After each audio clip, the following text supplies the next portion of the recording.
नमस्ते, राम राम। आज नवरात्रि का तीसरा दिन है और आज माँ चंद्रघंटा की पूजा की जाती है। जय माता। एक समय की बात है, एक व्यक्ति के 3 मित्र थे। तीनों से वो मिलता था, पर उसके अलग अलग तरीके से मिलता था।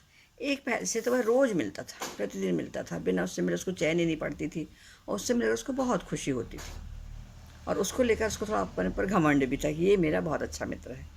दूसरा मित्र ऐसा था कि जिससे वो हफ्ते में एक बार ही मिलता था, लेकिन रोज़ याद कर लिया करता था कि मेरा वो दोस्त है, ठीक है, ऐसा, और उससे प्रेम भी करता था। तीसरे मित्र से वह महीने में एक ही बार मिलता था और उसको ऐसे साधारण रूप में लेता था, ज़्यादा उसको महत्व नहीं देता था। एक बार उस व्यक्ति पर बहुत बड़ा संकट आया, उसको अदालत में बुलाया गया, उस पर एक दावा ठोक दिया गया, केस चला दिया गया। वो घबरा गया, वो बहुत ईमानदार था, उसको पता था ये झूठा केस मेरे ऊपर लगाया गया, पर वो घबरा गया था। तो उससे किसके पास जाए, तो उसको सबसे पहले अपने पहले मित्र की याद आई, और चूँकि मुकदमा गंभीर था तो वो घबरा बहुत रहा था। तो ऐसा उसको लगा क्या करें, तो वकील ने भी कहा था, भाई ऐसा कोई व्यक्ति लेकर आना जो तुम्हारी सच्चाई को साबित कर सके, जो तुम्हें अच्छे से जानता हो। तो उसको सबसे पहले अपने पहले मित्र की याद आई, है ना। वही घबरा गया था और पहले मित्र के पास गया और उससे कहा कि मैं तुमको बहुत अच्छे जानता हूँ, तुम मुझे बहुत अच्छे जानते हो, और तुम मेरे साथ चलो गवाही देने।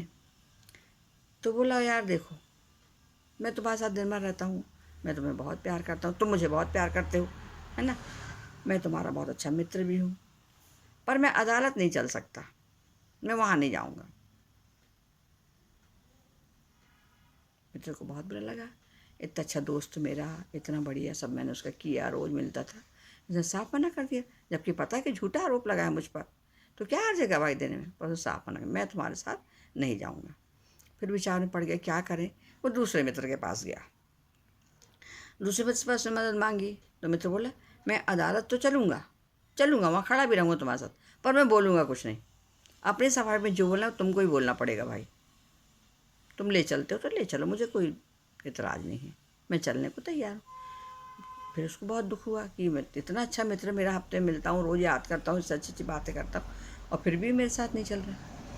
बहुत दुखी हुआ वो। उसको अंत में उसको तीसरे में दोस्त की याद आई, तीसरे के पास चलता हूँ।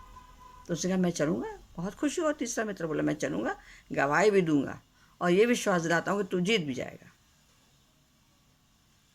मित्र को बड़ा अचंभा हुआ, जिसको मैं बहुत प्यार करता था उसने मना किया, दूसरे नंबर का था उसने, पर तीसरा बिल्कुल तैयार हो गया। तब तो मैं ऐसे कभी कभी मिलता हूँ, ज़्यादा इस पर ध्यान भी नहीं देता हूँ।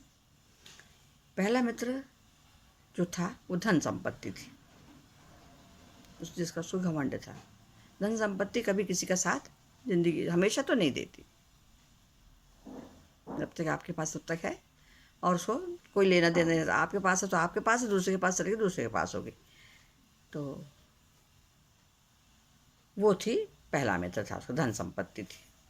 दूसरा मित्र था उसका परिवार, पत्नी, बच्चे, रिश्तेदार, भाई बहन, चाचा चाची, जिनने कहा हम चलेंगे तो ऊपर खड़े रहेंगे, बोलेंगे नहीं भाई, जो है तुमको ही निपटना है उनसे। मतलब भाई बहन मित्र परिवार भी उतना ही साथ देते जितना उनको लगता है, ज़्यादा वो साथ नहीं देते। और तीसरा मित्र जो था वो था अपने कर्म और भगवान जी का साथ। तो हमारे कर्म हमारे साथ हमेशा चलते हैं और भगवान जी भी हमारे साथ हमेशा रहते हैं। बस हमें उनके ऊपर विश्वास, अटूट विश्वास रखना चाहिए कि वो जो करते हैं अच्छा करते हैं, और हमारे लिए जो सही होता है वही करते हैं। तो इस प्रकार तीसरा जो मित्र था वो उसका कर्म और उसके भगवान जी थे, जिन्होंने उसका अंत तक साथ दिया।